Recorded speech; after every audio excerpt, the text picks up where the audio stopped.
अस्सलाम वालेकुम नाज़रीन, आप देख रहे हैं प्रोग्राम दो टोक। मैं हूं किरण नाज। पाकिस्तान तहरीक इंसाफ ने इमरान खान को शिफा अस्पताल मुंतकिल न करने पर वज़ीर आज़म के खिलाफ तौहीन अदालत की दरख्वास्त दायर कर रखी है। क्या अब सवाल यह है कि इस पर वज़ीर आज़म के खिलाफ कार्रवाई हो सकती है? माहिरीन की राय है कि PTI के लिए तौहीन अदालत साबित करना ये इंतहाई मुश्किल होगा, क्योंकि हुकूमत के पास वो फुटेजेस मौजूद हैं कि जिनमें सड़कों पर लोग शिफा अस्पताल के आसपास इर्द गिर्द बड़ी तादाद में मौजूद थे। दूसरी तरफ अपोजिशन अब ज़रा मुत्तहिद होती हुई दिखाई दे रही है। मौलाना ने PTI और तहरीक तहफ़्फ़ुज़ आईन पाकिस्तान के साथ मिलकर चलने का ऐलान किया है। पीपल्स पार्टी को भी अपोजिशन में शामिल करने की कोशिशें हो रही हैं, और अगर इसमें कामयाबी हो जाती है तो मामला क्या तहरीक अदम एतमाद की तरफ जा सकता है? PTI के साथ साथ सितंबर में वकला तहरीक, इसका भी फिर आगाज़ होने जा रहा है। छुट्टियों के बाद वकला कह रहे थे कि हम तहरीक का आगाज़ करें। इत्तेहाद फिर ये भी 25 सितंबर को इस्लामाबाद की तरफ मार्च करने का ऐलान कर चुका है। इस तमाम तर सूरत हाल में ताकत का इस्तेमाल भी हुकूमत के लिए डेफिनेटली मुश्किलात में इजाफे का बाइस बन सकता है। तो इन तमाम मामलात पर बात करने के लिए प्रोग्राम में आज मेरे इंतहाई मोअज़्ज़ज़ मेहमानों में मुझे ज्वाइन कर रहे हैं। स्टूडियो में मेरे साथ मौजूद हैं इंतहाई मोहतरम सैयद हसन मुर्तज़ा साहब, पाकिस्तान पीपल्स पार्टी के अहम रहनुमा हैं। बेहद शुक्रगुजार हूँ आपके वक्त की।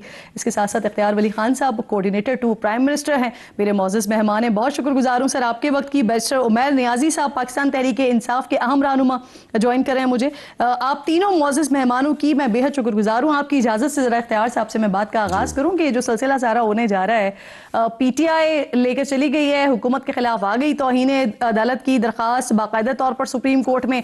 अब वज़ीर आज़म, वज़ीर कानून, वज़ीर इत्तलात, ये तमाम फरीक हैं। इख्तियार साहब, वज़ीर आज़म के लिए मुश्किलात हो सकती हैं सर, क्योंकि जो माजी की मिसालें हमारे सामने वो तो अच्छी नहीं मिलती हैं। बिस्मिल्लाहिर्रहमानिर्रहीम। बहुत शुक्रिया किरण। वो क्या कहते हैं ना कि मुश्किलें इतनी पड़ी मुझ पे के आसा हो गई।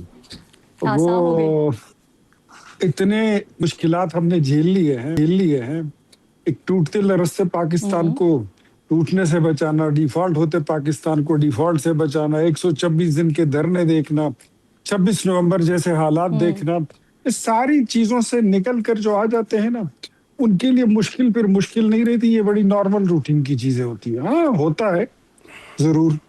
तो जो ये करना चाहते हैं वो कर लें, शौक पूरा कर लें। अगर कंटेम्प्ट ऑफ कोर्ट की प्रोसीडिंग्स ये समझते हैं कि दे विल सक्सीड तो जरूर करें, बिल्कुल इसको आप प्रोसीड करें। लेकिन हमारे पास भी लॉयर्स भी हैं और हमें भी कानून का पता है कि दायरा कानून के अंदर रहते हुए अदालत के हुक्म पर अमल दरामद करना और फिर within the some certain limit of the constitution and law of the land अपनी जिम्मेदारियां पूरी करना और फिर आपको भी ट्रीट करना, तो फिर सारा कुछ है। If they will play foul, अगर ये फाउल प्ले करेंगे तो डेफिनेटली फिर उसका फिर हर एक्शन का फिर रिएक्शन भी होता है। वो तो नेक्स्ट लेवल का है, वो तो नेक्स्ट लेवल का है। मुझे इस पर राय लेने दीजिए। हसन मुर्तज़ा साहब, ये फरमाइए सर, वैसे आपको लगता है जी? हाँ, अच्छा सर, मुझे फरमाइए, आपको लग रहा है कि ये तौहीन अदालत की कार्रवाई हुकूमत के खिलाफ हो सकती है? वैसे यकीनन हमारे खिलाफ तो हुई जी, यूसुफ रज़ा गिलानी साहब की मिसाल मौजूद है। लेकिन यहाँ पे ज़रा डोमिसाइल डिफरेंट है। वो सिंध हुकूमत थी तो अब पंजाब का डोमिसाइल है। अब तो जरा अच्छा, इंटरेस्टिंगली PTI ने खुद भी यूसुफ रज़ा गिलानी साहब की मिसाल दी ना उन्होंने, जब मियां साहब लेके गए थे अदालत मामला। तो हम तो हो तो सकती है, उससे तो कोई नहीं रोक सकता। और अब इख्तियार साहब का जो कॉन्फिडेंस देखा है, लगता नहीं है कि होगी। हाँ। मुझे तो लगता है ऐसे है कि तौबा तौबा मेरा कहीं तो इन्हें अदालत ना हो जाए। ये तो अदालत की छुट्टी करवाने जितना कॉन्फिडेंस रखते हैं। तो देखें किसकी फतह होती है। हसन साहब की राय है मेरे प्रोग्राम। ये मेरी भी राय नहीं है, मैं बस बात करती है। ये आपकी फीलिंग है, आपके हो सकते हैं, आपकी विश हो सकती है, हमारा कोई प्लान नहीं है। बिल्कुल ठीक। अच्छा, अब जरा उमैर नियाज़ी साहब आपकी तरफ आ जाते हैं। सर, आप लोग लेके गए दरखास्त, वजीर आजम के खिलाफ दरखास्त दायर कर दी है, वजीर कानून के खिलाफ कर दी है, वजीर इत्तलात के खिलाफ कर दी है, सरकारी अफसरान तक को फरीक बना दिया, लेकिन एक अहम शख्सियत जो वजारत दाखिला को संभालते हैं वो नहीं है, लेकिन उनके जो सबऑर्डिनेट हैं, तलाल चौधरी साहब हैं, दीगर हैं, वो तमाम लोग, लेकिन तलाल चौधरी साहब भी नहीं है इनफैक्ट। तो आप लोगों ने क्यों वजारत दाखिला के मातहत ये सारी चीजें होती हैं, उनको नहीं रखा गया, लेकिन बाकी तमाम लोग फरीक बना दिए गए कि सब ने तौहीन अदालत की है? बिस्मिल्लाहिर्रहमानिर्रहीम। बिल्कुल, देखें, जिसका जितना रोल होगा उसी हिसाब से ही उसको एट्रीब्यूशन जाएगी ना। जहां तक इमरान खान की, देखें ऑर्डर क्या था, ऑर्डर सुप्रीम कोर्ट का बड़ा वाज़ेह था कि इमरान खान साहब को शिफ्ट करना है। कोई ये रूटीन चेकअप के लिए ऑर्डर नहीं हुआ था कि आपने इमरान खान का चेकअप कराना है। शिफ्ट किस कराना है, एक मखसूस अस्पताल का नाम लेना था।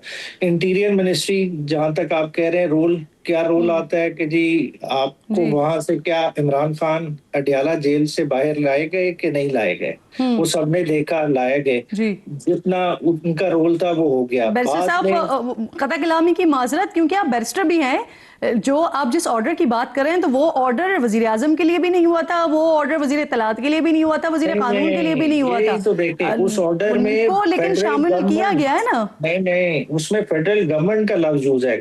अदालत ने गवर्नमेंट को डायरेक्शन दी है, उसमें फंक्शनरीज का लफ्ज भी, इवन एजेंसीज का लफ्ज भी इस्तेमाल हुआ है। पैरा 8 से देख लेना, बड़ा कैटेगोरिकल ऑर्डर है ये, तो उसमें से निकल ही नहीं सकते। जैसा हसन मुर्तजा साहब ने कहा, इस दफा डोमिसाइल भी फर्क नहीं डालेगा।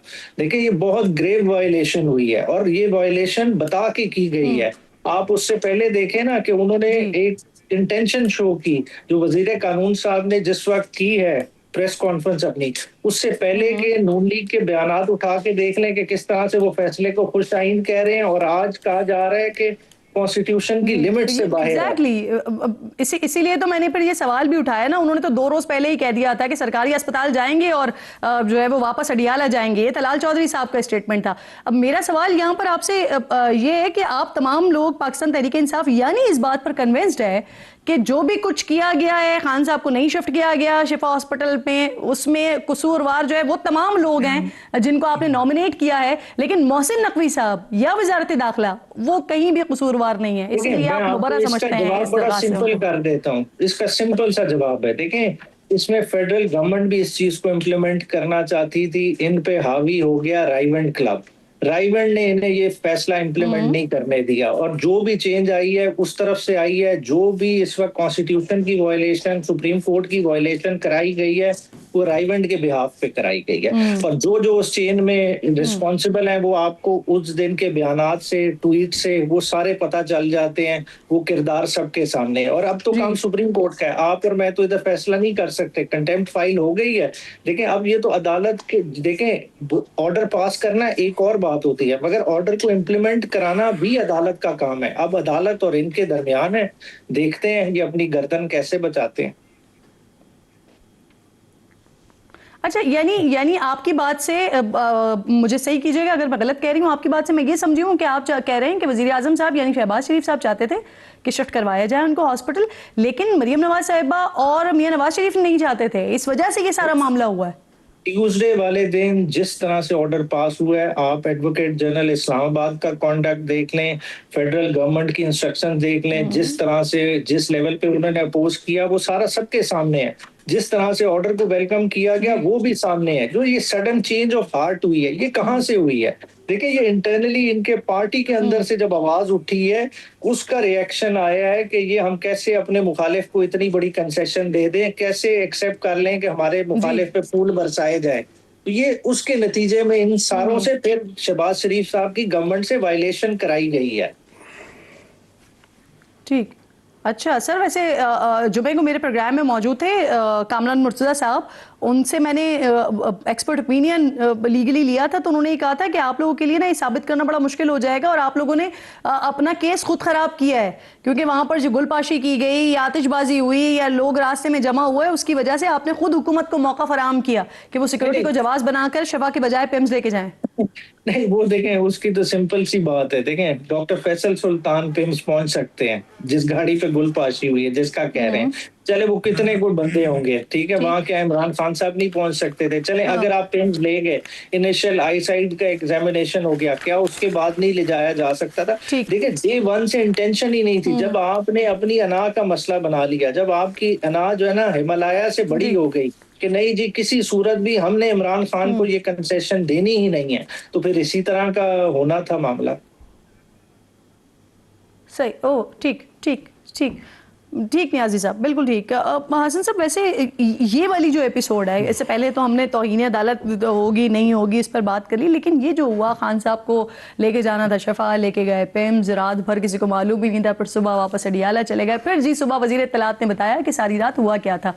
आप किस तरह से देख रहे हैं इस सारे मामले को, पीपल्स पार्टी बहैसियत है, और साथ साथ फिर ये भी कि क्या वाकई अब हुकूमत के लिए मुश्किलात का वक्त हुआ चाहता है, कि जैसे बिलावल साहब ने भी पिछले दिनों टिकटॉक बजाकर बताया था कि अब मुश्किल हो रही है?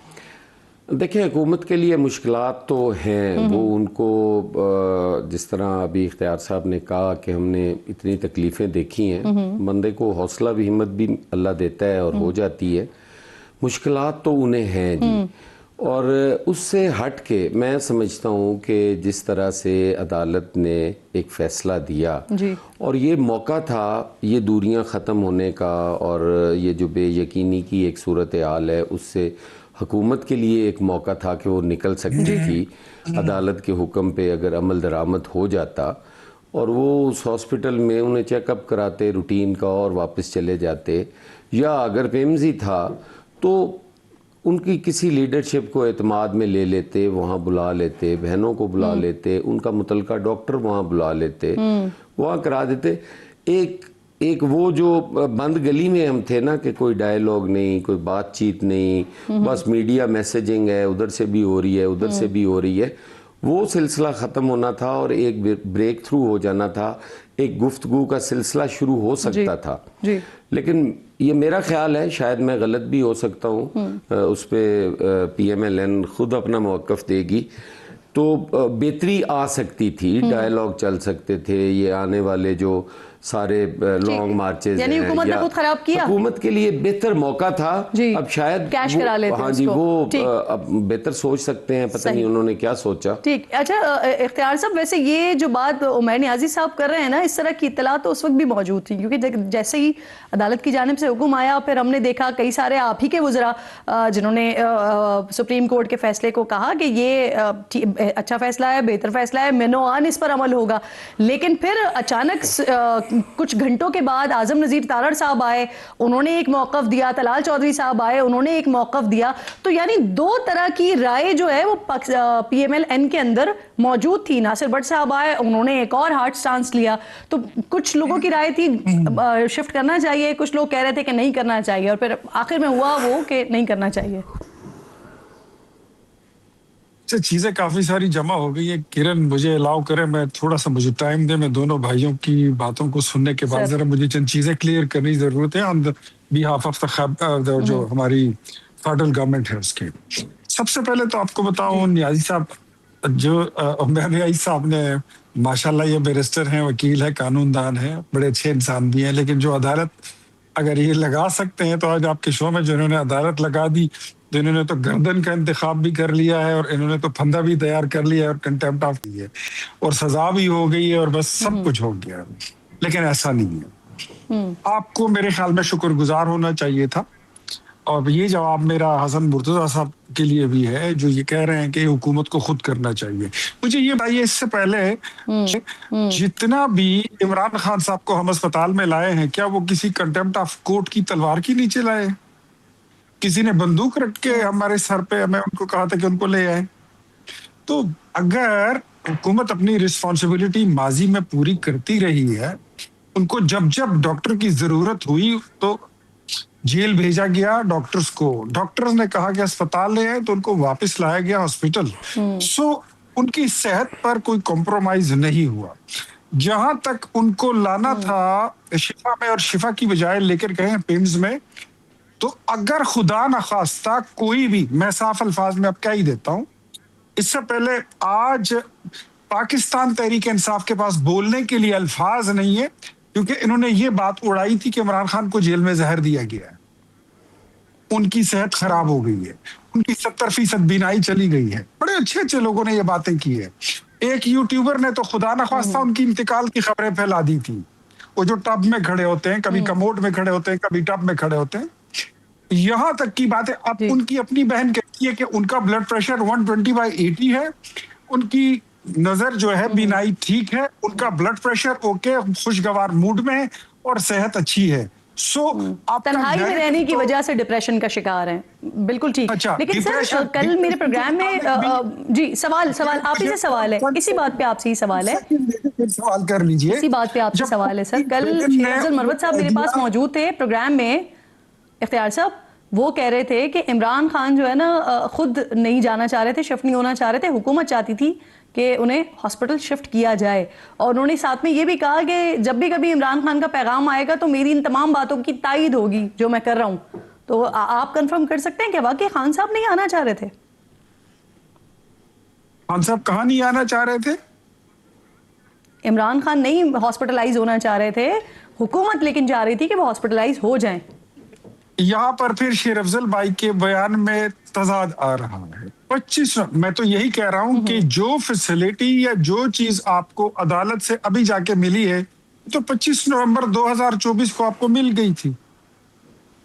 तो 25 नवंबर 2024 को जो चीज आपने नहीं ली, जो आपको हुकूमत मुफ्त में फैसिलिटेट कर रही थी, उसके लिए इतनी मूवमेंट, फूड स्ट्रीट मूवमेंट और पता नहीं ये तहरीक, वो इनकलाब, डी चौक चलो और संगजानी चलो और पता नहीं लाहौर चलो, यहाँ चलो, वहां चलो, कराची चलो, तो इसके लिए क्या आपने कमाया?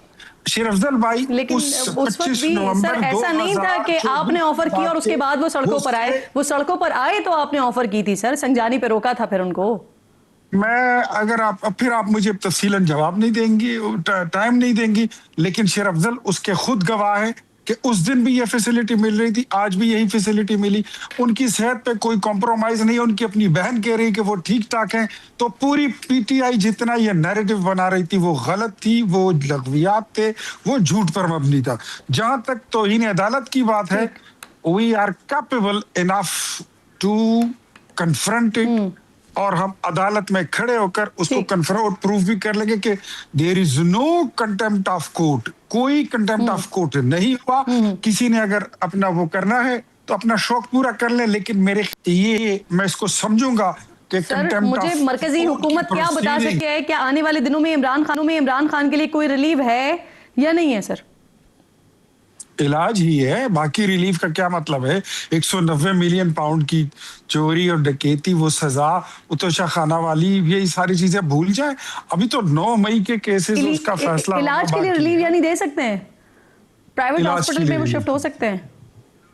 That depends upon, ये बैरिस्टर नियाजी साहब बैठे हुए हैं, उमेर भाई, ये आपको इस बात की ये तस्दीक भी कर दे, तशरीह भी कर दे कि डायरेक्टली कोई कैदी, कोई कन्विक्टेड मुजरिम वो जेल से डायरेक्ट प्राइवेट हॉस्पिटल में नहीं जा सकते जब तक कोई सरकारी हॉस्पिटल उनके लिए बोर्ड ना बनाए और बोर्ड उनके प्राइवेट हॉस्पिटल में शिफ्ट होने की सिफारिश ना करे। That's it. नहीं सर, वैसे हुकूमत से सवाल करना किसने था, हुकूमत से पूछना किसने था जब सुप्रीम कोर्ट का ऑर्डर मौजूद था? सुप्रीम कोर्ट ने हुक्म दिया है ना, हुकूमत का तो कोई लेना देना नहीं था इससे। ये हुकूमत का लेना देना ये होता है कि जो मैंने आपके सामने बयान किया और आप कौम के सामने रखा, ये कानून की किताब में लिखा हुआ है, ये जेल मैनुअल में लिखा हुआ है।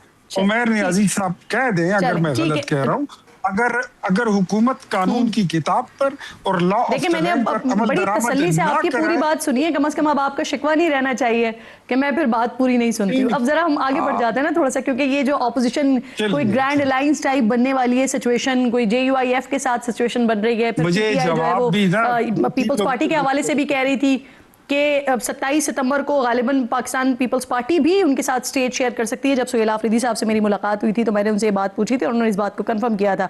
नियाजी साहब, सर पार्लियामेंट के अंदर तो साथ चलने पर आप लोगों का इत्तेफाक हो गया है, अब पार्लियामेंट के बाहर क्या होगा? क्या स्टेज शेयर कर रहे होंगे वाकई JUIF के साथ?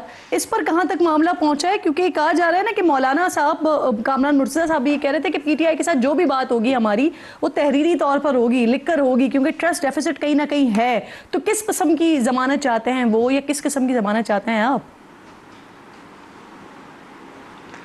अच्छा देखिए, जहाँ तक मौलाना साहब का ताल्लुक है, पिछले हफ्ते 10 दिन में बहुत बेहतर पेशरफ्त हुई है। हालांकि ये हो तो 2-2.5 माह से रही थी, सुहेल आफरीदी साहब हो जाएं या जुनेद अकबर साहब इस पे काम कर रहे थे, मगर अब फॉर्मली हम इतना करीब आ गए हैं कि फरवरी कह रहा हूँ, ये मंडे वाले दिन, पीर वाले दिन तमाम अपोजिशन अलायंस जो इस वक्त पार्लियामान के अंदर मौजूद हैं, उनके तमाम सेनेटर्स, उनके तमाम MNAs 6 बजे उनकी जॉइंट मीटिंग होगी और उसमें वे फॉरवर्ड डिस्कस किया जाएगा। और यही ज़ाहिरी बात है, एक दूसरे के अदम एतमाद की अगर फ़ज़ा की बात करें तो ज़ाहिरी बात है, जस्टिफाइड है कि मौलाना साहब हमें मिसट्रस्ट करते हैं, हमारी साइड पे भी लोग हैं जो उनको मिसट्रस्ट करते हैं।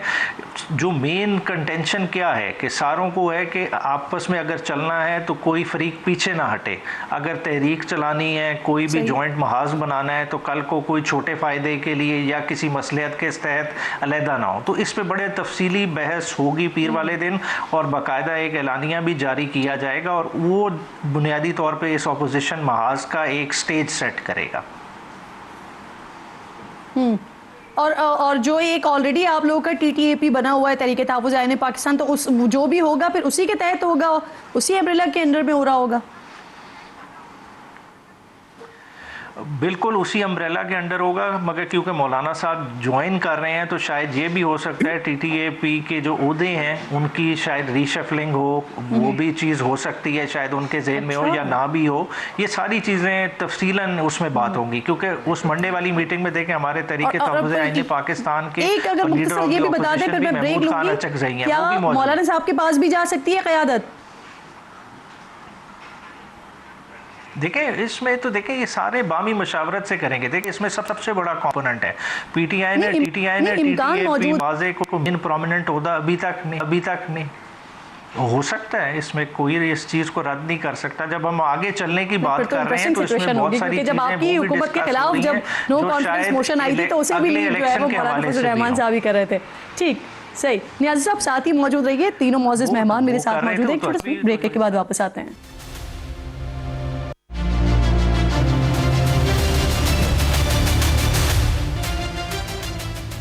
प्रोग्राम में एक बार फिर आपको खुशामदीद कहती हूँ। इस वक्त बात हो रही है जो अपोजिशन इत्तेहाद एक नया बनने जा रहा है, एक नई सूरत सामने आने जा रही है। पाकिस्तान पीपल्स पार्टी कहाँ स्टैंड कर रही होगी? आया क्या PTI के साथ, JUIF के साथ एक बार फिर हम नो कॉन्फिडेंस मोशन आ रहा हो और वहाँ पर पीपल्स पार्टी भी हो, क्या ऐसा हो सकता है? पॉसिबिलिटीज़ में है सर ये?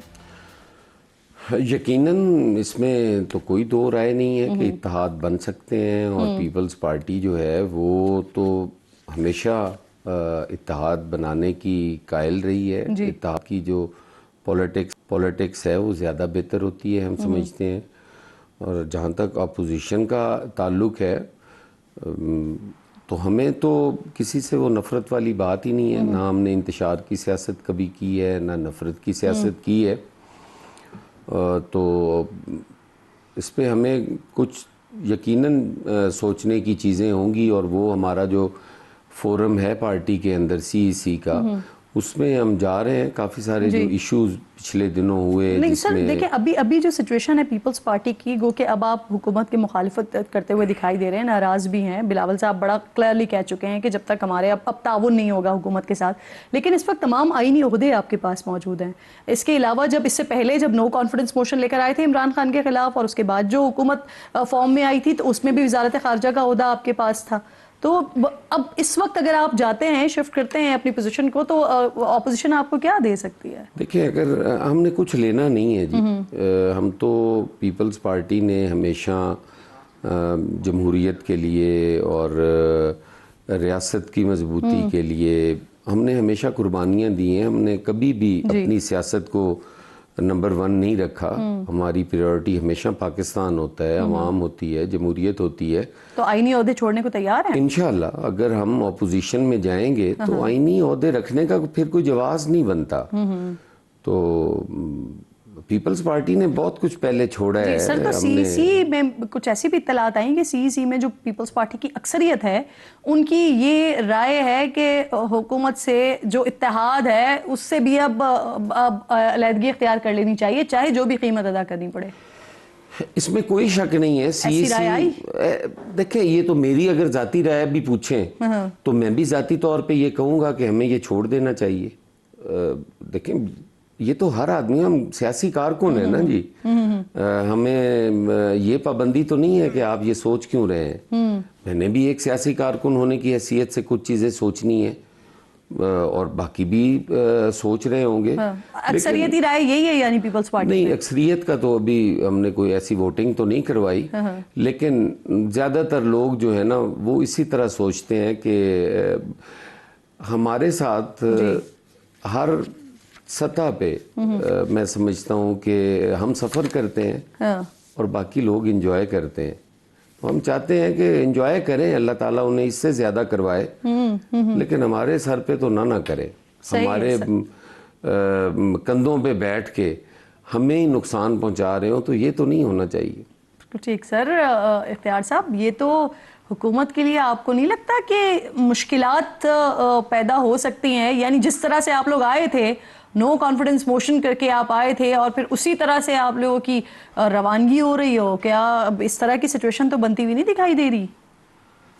कोई ऐसी नहीं बनेगी हसन भाई। जो है वो एक होती है शिकायतें, एक होती है हिकायतें। ये शिकायत भी नहीं है, शिकवा भी नहीं है, ये हिकायतें हैं, और मजे मजे की हिकायतें हैं।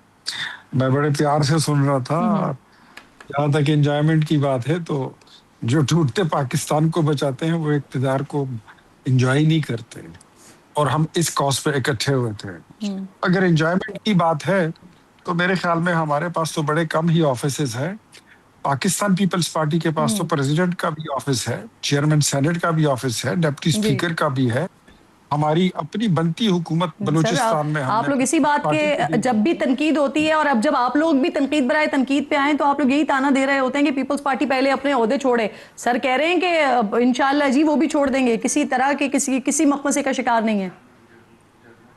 मैंने इस तरह का कोई तंज या ताना नहीं किया। अगर आप हमारी लड़ाई कराना चाहती हैं, मैं फिर भी नहीं करूंगा। हमारे बड़े अच्छे सर वो खुद ही हो इख्तियार साहब, मैं आपसे लड़ ही नहीं सकता। आप भाई हैं बड़े और काबिल एहतराम हैं। मेरी कोशिश ये है कि हम जब तक हैं हम मिल के चलेंगे। बिकॉज मुझे वो दिन याद है जिस दिन हम इकट्ठे हुए थे। उस दिन एजेंडा जो था वो ये था, जब इमरान खान साहब उन्होंने ऐलान किया था कि पाकिस्तान अब खाकम बदहन, ये 3 टुकड़े होगा, ये डिफॉल्ट होगा, ये श्रीलंका बनेगा, ये इथोपिया बनेगा। तो पाकिस्तान पीपल्स पार्टी और मुस्लिम लीग नून इस एजेंडे पर इकट्ठे हुई थी। वो एजेंडा अगर सामने रखे तो कश्मीर का इलेक्शन कभी आप जीते, कभी हम जीते, थोड़ा इधर ज्यादा, थोड़ा उधर ज्यादा, ये सारी बातें फिर हम भूल जाते हैं। हमने आगे जाना है। जो हमने सर अपना सफर शुरू किया था उसको एक मंतकी अंजाम तक पहुंचा। वही बिल्कुल ठीक। अच्छा उमैर नियाज़ी साहब, आखिर में छोटी सी बात कहूँगा। जी। इख्तियार साहब ने बड़ी अच्छी बातें की हैं, और वाकई हमने पाकिस्तान को बचाने के लिए हम इकट्ठे हुए थे, लेकिन पाकिस्तान बच गया ना। अब उसकी फसीलें इतनी बुलंद ना करें कि हम उसमें दाखिल ही ना हो सके। देखिए, हमने एक COD भी साइन किया था, और COD के बाद मियाँ साहब हमारे खिलाफ कोर्ट में गए थे। कोर्ट पहन कर ना, काला कोर्ट, और कोर्ट में चले गए थे। बिल्कुल। तो और फिर उसी के लिए वो ना किया करें ना, मशहूर ज़माना जुमला भी मौजूद है। हमें याद रखा करें कि ये उस बुरे टाइम में साथ खड़े थे जब पाकिस्तान को जरूरत थी। ठीक। अब पाकिस्तान की जरूरत अगर निकल रही है तो अब हमें अलग अलग होके उसमें दाखिल होना चाहते हैं। बिल्कुल ठीक सर। आप दोनों से मैं गुजारिश करूंगी। मैं जरा उमैर साहब का वक्त बिल्कुल खत्म हो गया है। उमैर साहब, एक जुमला मैं बोलूंगा उमर भाई से भी दरखास्त के साथ। ये जो जिक्र मेरे भाई हसन मुर्तजा साहब कर रहे हैं जिस फसील का, किले का, उस किले की हर गुंबद पर एक जियाला बैठा हुआ है, और कितना दाखिल होना चाहते हैं। चले भाई। उमैर नियाज़ी साहब, ये फरमाइए सर, मेरे प्रोग्राम में शफी जान साहब इस बात को कंफर्म करके गए थे, बता कर गए थे, मैंने पहले भी हवाला दिया, वज़ीर आला ने भी मुझे ये बताया था कि पाकिस्तान पीपल्स पार्टी से राब्ता हो रहा है और वो हमारे साथ होंगे। तो पाकिस्तान पीपल्स पार्टी तो खैर इस बात को डिनाई कर रही है, लेकिन क्या अभी भी आप लोगों का कोई राब्ता वगैरह हो रहा है पीपल्स पार्टी के साथ? देखिए, ये तो गवर्नर KP से जब जुनैद अकबर साहब वाली टीम वो सारे मिले, वो सब ने देखा था, मगर ये राब्ते वाली जो डिटेल है ज़्यादा बेहतर वो बता सकते हैं। मगर जो ग्राउंड पे चीज़ें हैं, देखें सबको पता है इलेक्शन जीतने और छीनने में बहुत बड़ा फ़र्क है। पाकिस्तान का बेसिक मसला जो दरपेश है, फेयरनेस ऑफ इलेक्शन है, गवर्नेंस के चैलेंजेस हैं, इकॉनमी है, लॉ एंड ऑर्डर है। ये तमाम जमातों को सोचने पे मजबूर कर रही है कि पाकिस्तान को किस तरह से चलाना है, पाकिस्तान को बेहतरी की तरफ किस तरह से लाना है। और पीपल्स पार्टी की भी क्लैरिटी जो इस वक्त आ रही है वो अंडरस्टैंडेबल है। वो भी किसी मसलियत का नहीं शिकार होंगे। जाहिर बात है, इस सिस्टम को अगर हिजान से निकालना है तो सबको मिल के निकालना पड़ेगा। इसी चले बड़ी बहुत सारी तब्दीलियां पीटीआई में जो नजर आ रही है, उसमें से एक तब्दीली ये भी है कि पाकिस्तान पीपल्स पार्टी और पीएमएलएन के लिए आप लोग कहा करते थे कि हम इन चोरों से हाथ नहीं मिलाएं। आज सिचुएशन ये है कि वो डिनाई कर रहे हैं, लेकिन आप लोग कह रहे हैं कि उनकी सिचुएशन समझ आ रही है और शायद आपके स्टेज पर वो साथ मौजूद हो। बहुत बहुत शुक्रिया। प्रोग्राम में वक्त हो गया एक ब्रेक का, ब्रेक के बाद वापस आते हैं।